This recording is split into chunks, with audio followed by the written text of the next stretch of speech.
Pessoal, tudo bem? Vamos então retomando as nossas gravações acerca do mágico do direito civil, falando especificamente sobre a parte geral e dentro de parte geral de personalidade, onde já ventilamos com vocês o início da personalidade, onde já trouxemos aí as teorias explicativas do nascituro, já ventilamos capacidade, emancipação, fim da personalidade com a morte real ou presumida por ausência ou procedimento de justificação e, obviamente, adentramos nos direitos da personalidade propriamente dito, né? Dentro desses direitos da personalidade, já trouxemos 3 subitens. Falamos de algumas lições comezinhas, trouxemos as características no bloco passado, falamos da tutela jurídica. Tutela jurídica é essa esboçada, né, como tutela preventiva ou, por demais, reparatória, de acordo com o artigo 12 do Código Civil.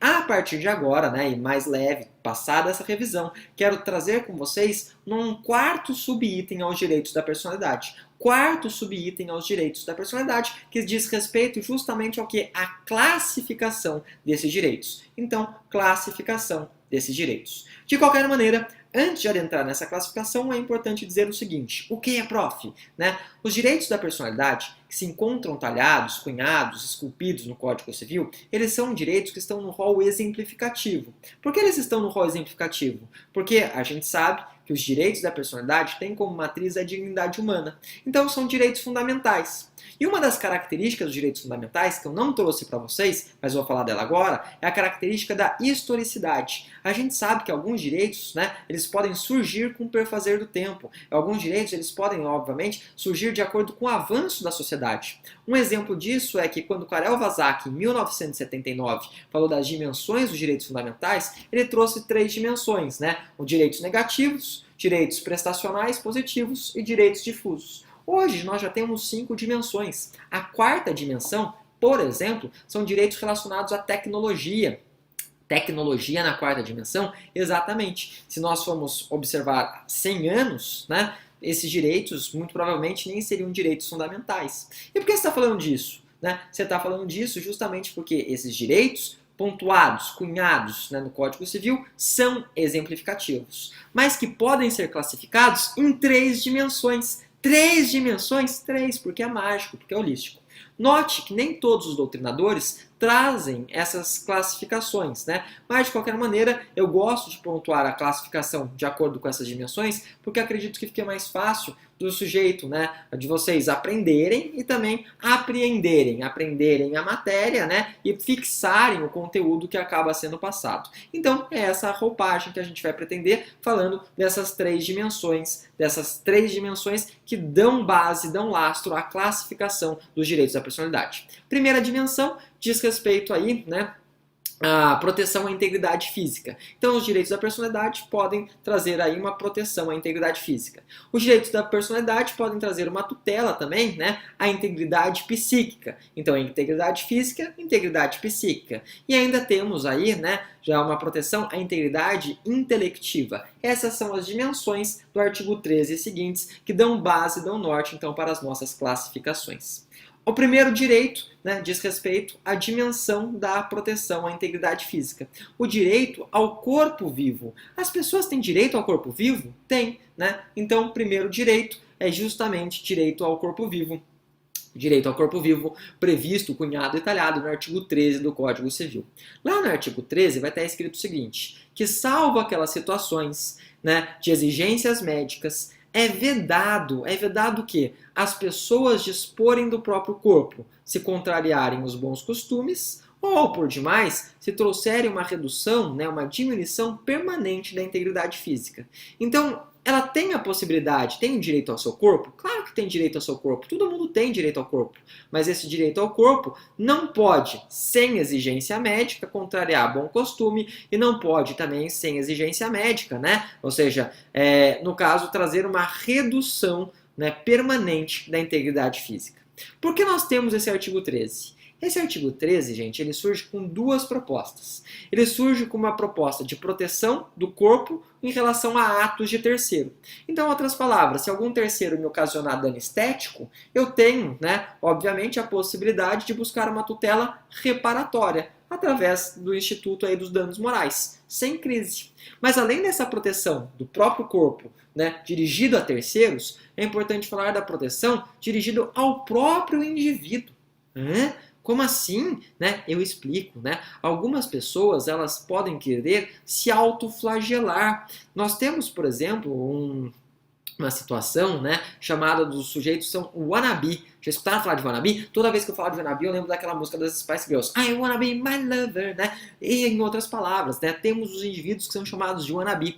São pessoas que têm um repúdio a determinada parte do seu próprio corpo, no sentido até mesmo de se mutilar, no sentido de extirpar. Então, tipo assim, ó, não gosto da minha mão, tem uma repulsa à minha mão. Putz, né? Vai lá e corta a mão. Então, a gente sabe que tem uma proteção tanto para terceiros como para o próprio indivíduo, né? Tudo bem, tudo tranquilo. Essa é a proposta do artigo 13, né, do Código Civil. Então, sem, no caso, né, ou seja, salvo aquelas hipóteses de exigência médica, é vedado o indivíduo dispor do próprio corpo, né, para contrariar os bons costumes e se trouxer uma redução permanente, né, uma redução aí diminuição permanente da integridade física. De qualquer maneira, quero trazer com vocês o que, né? Trazer com vocês aqui três ponderações. 3 porque é mágico, 3 porque é holístico, é Pai, Filho e Espírito Santo, é Isoselisiós, é Zeusados Poseidon.